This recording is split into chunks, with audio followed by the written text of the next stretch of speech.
Les hot dogs. Encore. Bah, c'est un régal.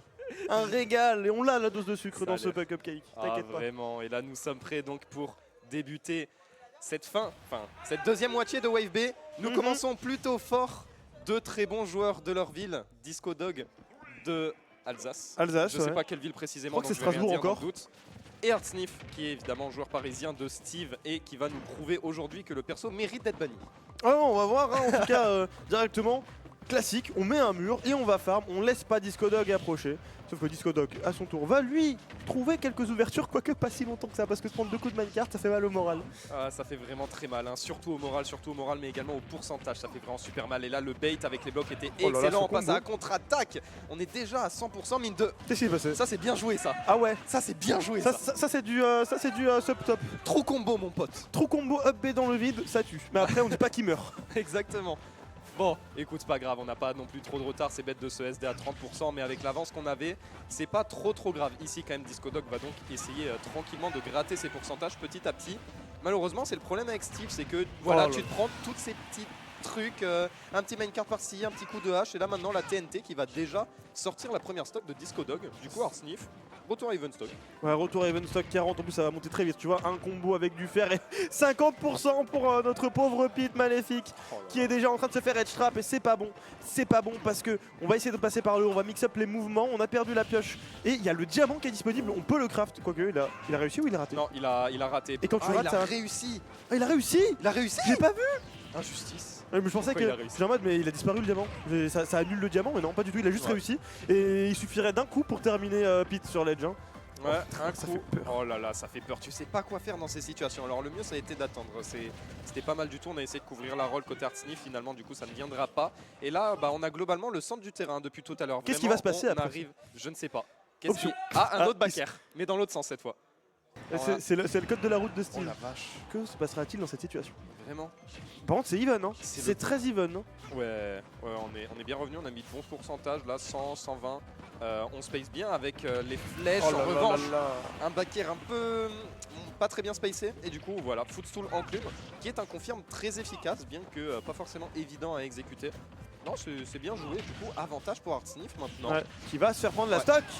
Très bonne edge guard de la part de Disco Dog. Disco Dog qui vient régaliser les choses. Cet SD de Artsnif le met plutôt bien. Et maintenant, il faut capitaliser pour espérer prendre cette game. On va trouver le nerf en full-in. On va le garder sur le côté. On va se placer au-dessus du minecart pour éviter de le prendre et continuer à matraquer Steve qui est coincé sur le côté avec son diamant et qui n'arrive pas à se trouver une ouverture. Et quand tu essaies de passer, je te trouve le nerf. Le minecart, je passe encore une fois au-dessus. C'est ma solution qui marche pour le moment.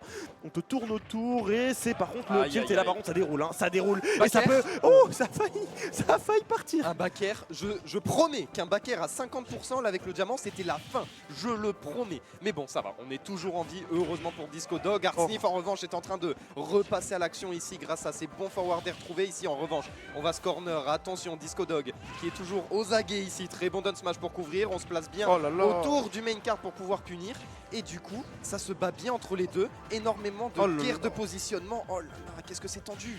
Ah c'est tendu mais on a le contrôle de terrain pour Disco Dog qui encore une fois ne se fait pas avoir par ce minecart. On a perdu le diamant, en tout cas pour la pioche, sauf que le backer à travers le mur ne viendra pas tuer, mais on a eu le kill screen. On peut espérer garder cette edge guard pardon. On essaie de revenir encore une fois par le bas, il y a Pete qui t'attend, on a l'edge trap qui commence, on va passer en double saut au-dessus. C'est pas bon de céder cet avantage pour Disco Dog qui risque de se faire avoir. Attention, on a toujours l'épée en diamant, on trouve quand même encore une fois une phase d'edge trap qui va être répondue avec une roll encore une fois. On n'arrive pas à garder ça pour Disco Dog et c'est très complexe. On n'avait plus de pioche, il me semble, il a tenté un backer et il n'y avait pas de pioche. En revanche, il va trouver le smash. Il l'avait perdu. Oh là là, quelle belle présence d'esprit de voir ce landing de l'autre côté et Death Smash instantanément. Ça a été très réactif côté Artsnif. Non, très beau. Voilà, on voit que là, il n'y avait plus de backer, il n'y avait plus de pioche. Du coup, on s'est replacé immédiatement, on est en train de chercher là.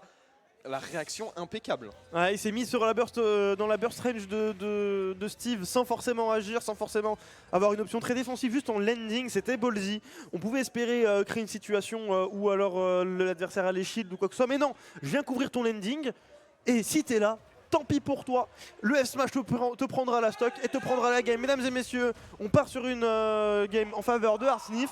La seconde game, cependant, ne va pas être donnée c'était serré, mais on C'était retient quand serré. même qu'il y avait une stock qui était perdue extrêmement tôt de la part d'Arsnif avec un B qui est parti dans le mauvais sens. Ouais, en effet, on n'oublie pas cette stock, il l'a perdu à 30%. Et là, comme tout à l'heure, on commence très bien les hostilités ici parce qu'on trouve déjà un bon 53%. On embête bien Darkpit depuis tout à l'heure, hein. Vraiment, on le tient au corner depuis tout à l'heure, on garde bien le centre du terrain. Et quand on voit qu'on a un peu besoin de ressources, et ben on va reprendre cet espace qu'on a gagné pour pouvoir justement gagner le fer, l'or et le diamant qui sont vraiment des ressources précieuses. Ouais, c'est très important pour Steve. Et tu vois, on a un petit peu de temps pour respirer. Du coup, on farm. Et là, on doit trouver une ouverture, on doit trouver quelque chose pour approcher Disco. Parce qu'on ne veut pas laisser Steve se fournir en matériel, en ressources. Ouais, en effet, là, on essaye de bien jouer autour. Ok, bien vu ici. On a un petit problème d'écran, la régie. Je préviens très vite parce que là, on a un problème. Exactement. Mais ouais, pardon, revenons sur le match. Et voilà, ça tape beaucoup autour. Beaucoup de shield contre shield hein, pour l'instant. Voilà, on est en corner maintenant côté Disco Dog Downer. Est-ce qu'on a quelque chose derrière? Je sais pas trop ce qu'on a testé. On va mourir. Je n'ai rien compris à cette interaction, mais je pense que côté Artsnif, on prend. La vraie question, c'est est-ce que l'écran s'éteindra avant la fin de la game, vu comme ça se déroule? Vu qu'on part sur un gros 3 stock 75%, on a le diamant en plus maintenant. On trouve cette dash attack pour se dépêtrer de tout ça. Mais la suite, qu'est-ce que c'est? La suite, c'est un minecart sur le shield Eldoner qui viendra prendre parce qu'on était au-dessus. Et il ne reste plus qu'une stock. Hein. C'est le genre de situation, il ne faut surtout pas se précipiter parce que voilà, il a essayé d'off smash après le main cart et malheureusement ça n'est pas passé. Pendant ce temps-là, on se retourne pour pouvoir regarder sur l'écran géant. Tout va bien, mesdames et messieurs. On va chercher loin. Tout au bout. Est-ce qu'on revient? Bien sûr qu'on va revenir. Bien sûr. Downer qui va quand même reverse un peu les positions, mais écoute, Disco Dog toujours en vie, mais avec 2 stocks entières de retard, le rire de Ragan est en train de me perturber. Ouais, comme ce grab a perturbé Steve. On a enfin perdu la première stock, mais on est tellement en retard que je vois très mal Disco remonter. Quoique il est remonté sur le stage, alors on peut imaginer un semblant d'imaginatif pour essayer de trouver quelque chose. La tech chase sur la plateforme a très bien marché, on a le diamant puisqu'il est de sortie désormais. On vient corner et le nerf pour sortir des emmerdes, mais pas de follow-up. Et ça reprend, l'écran est de retour et Broku aussi de retour. On est de retour tout à fait. Artsnif qui a pris un bon lead là ici. On avait déjà les stocks d'avance, mais maintenant on a même les pourcentages. On a emmené Disco Dog sur sa dernière stock. Il manque plus grand chose. Il nous manque juste un kill move. Et kill move, c'est pas ce qui manque à Steve. Voilà, on a le back air, on a ce main cart. En revanche, Disco Dog trouve une très bonne dance throw into back air. On va peut-être essayer d'aller chercher loin, de trouver la punition. Downer, on n'a rien derrière malheureusement. Un petit back air, ça ne passera pas encore. Artsnif cherche désespérément son kill move pendant que Disco Dog se débat avec sa dernière stock. La dernière stock, et pourtant il arrive à remonter, hein. C'était très complexe. On trouve ce nerf pour catch la sortie du minecart. Et hop, encore un autre nerf. Est-ce qu'il va réussir à prendre la stock? Wow, et non, la version de position, encore une fois, je l'ai redit. Mais ça lui coûte cher. Ouais. Ça lui coûte cher. Et il l'a vu, il a eu la lumière de trouver ce back air en revenant, alors qu'il était à la base en désavantage, tu vois. Il saute du minecart, il voit que l'autre est mal placé. Je profite de cette mauvaise position, je te fous ce back air. Merci, bonjour, au revoir.